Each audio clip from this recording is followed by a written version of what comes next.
Salut les gars, bienvenue sur cette nouvelle vidéo où je prépare quelques dioramas pour un atelier à Toulouse à l'Heure et Café, sur lequel je vais être en compagnie de mes amis Jax Dio et Labo DK2. Je vous mettrai leur page Facebook et Insta en description, allez checker ce qu'ils font, c'est vraiment énorme. Donc comme vous allez pouvoir le remarquer, il s'agit de faire des dios simples pour pouvoir les reproduire pendant l'atelier.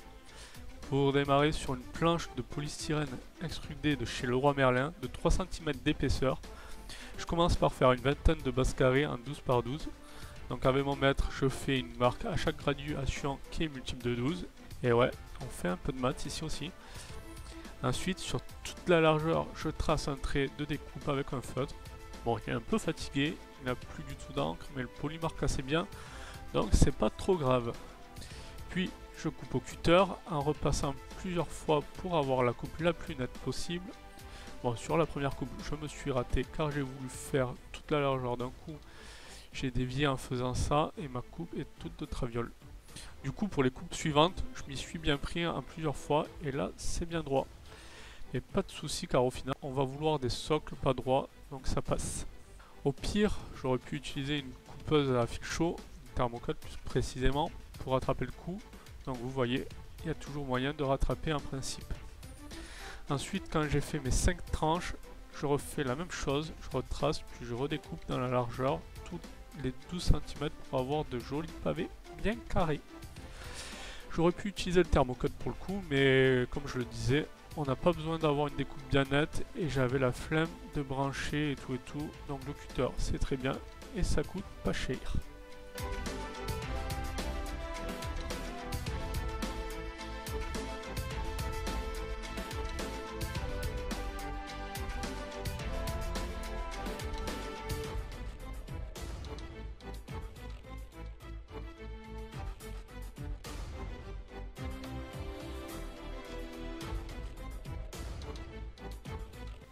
On sort également les extrémités du poli pour avoir des bords plats.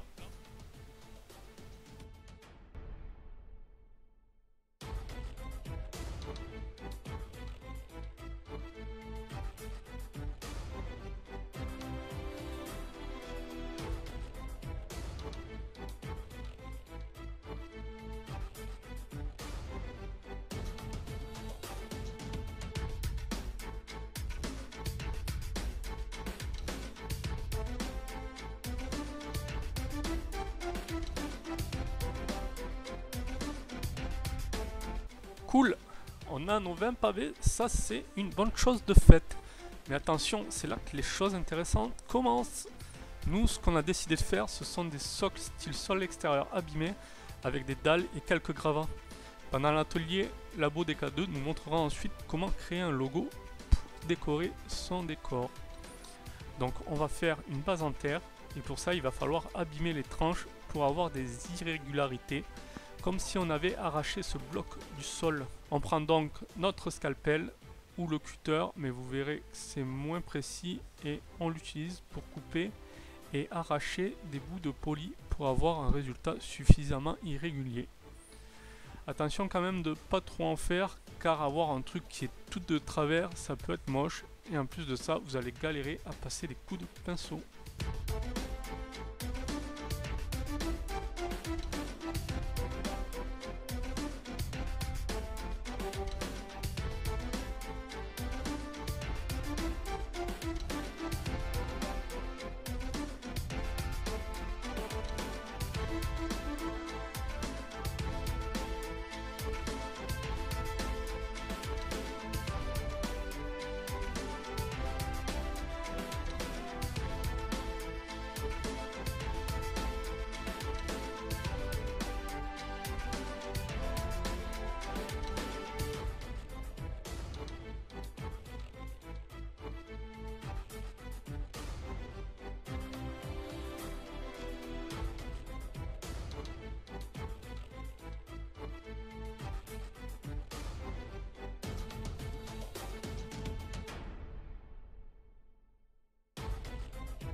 premier socle sculpté. Pour cette vidéo, je vais en faire 3. Je ferai les autres en off, sinon ça va durer des plombes. Donc c'est parti, je fais les 2 autres.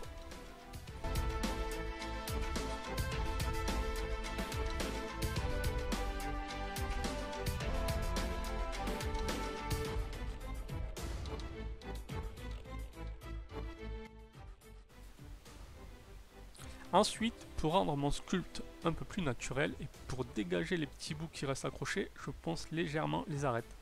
Je prends donc du papier à poncer suffisamment fin. Là c'est du 240 pour ne pas non plus tout arracher.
Pour le coup, Jaxio m'a préparé des dalles en avance grâce au thermocut. Il y a de quoi faire avec tout ça. Donc je me sors quelques piles de dalles et on va pouvoir coller ça sur le socle grâce au pistolet à colle. Regardez, on le voit sur la table, le machin jaune. Alors, pour expliquer vite fait, le pistolet à colle, pour le faire fonctionner, il faut déjà le brancher. Le bout du pistolet va chauffer. Vous devrez mettre votre tube de colle à l'intérieur, puis grâce à la chaleur, il va fondre et devenir liquide. Il ne reste plus qu'à déposer la colle sur votre surface et coller les deux parties ensemble avant que la colle ne refroidisse. Il ne faut donc pas trop attendre et surtout ne touchez pas le poli avec le bout de votre pistolet, sinon vous allez le faire fondre.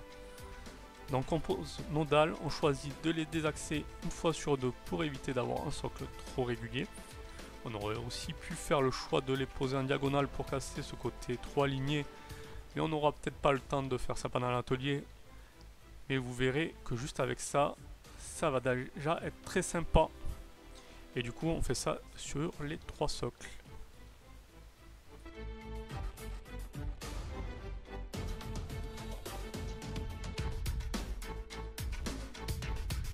Maintenant, on reprend le cutter et on abîme nos dalles. On fait ça après les avoir collées pour avoir une continuité dans nos fissures et nos impacts. On va donc trancher quelques arêtes de nos dalles, tracer des fissures et créer un impact entre deux dalles. Pareil, vous faites ça modérément. Le but, c'est pas non plus de mettre vos dalles en miettes, sinon on ne va plus les reconnaître.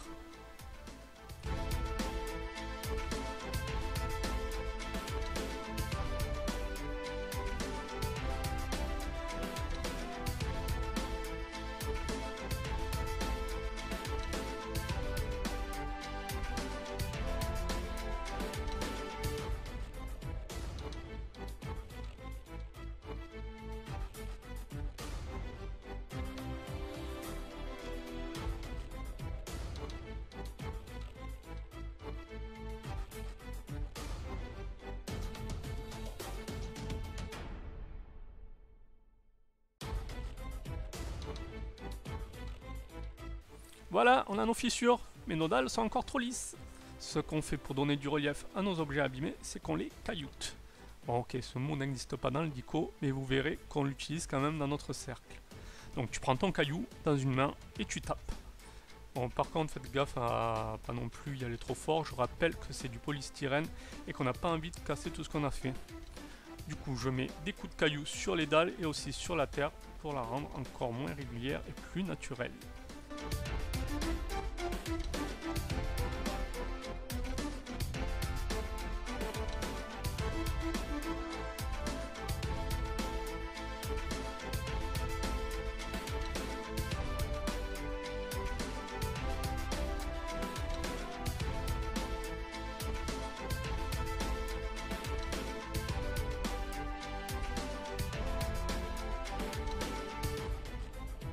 C'est bon, on a fini le sculpte.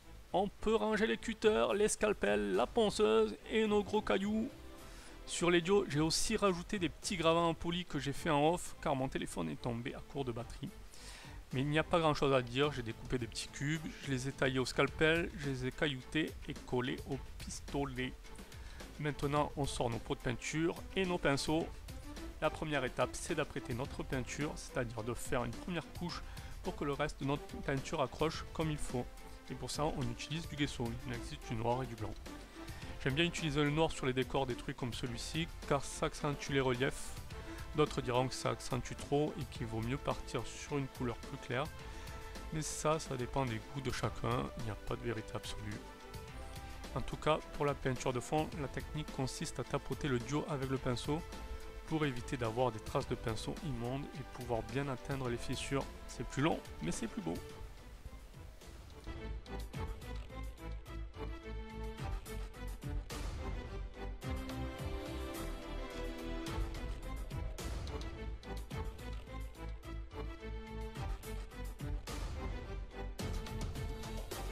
On peint aussi le dessous de nos dios.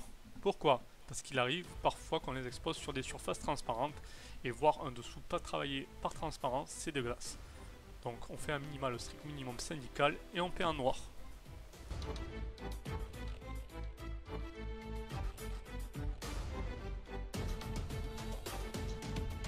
Ensuite, on finalise nos fissures avec un tout petit pinceau pour ne laisser aucun blanc. On peut également rattraper ces trous avec du lavis, mais on verra ça dans une autre vidéo. Sur ce, j'espère que la vidéo vous aura plu. Rendez-vous très vite pour la suite qui aura lieu pendant l'atelier. Allez, ciao ciao!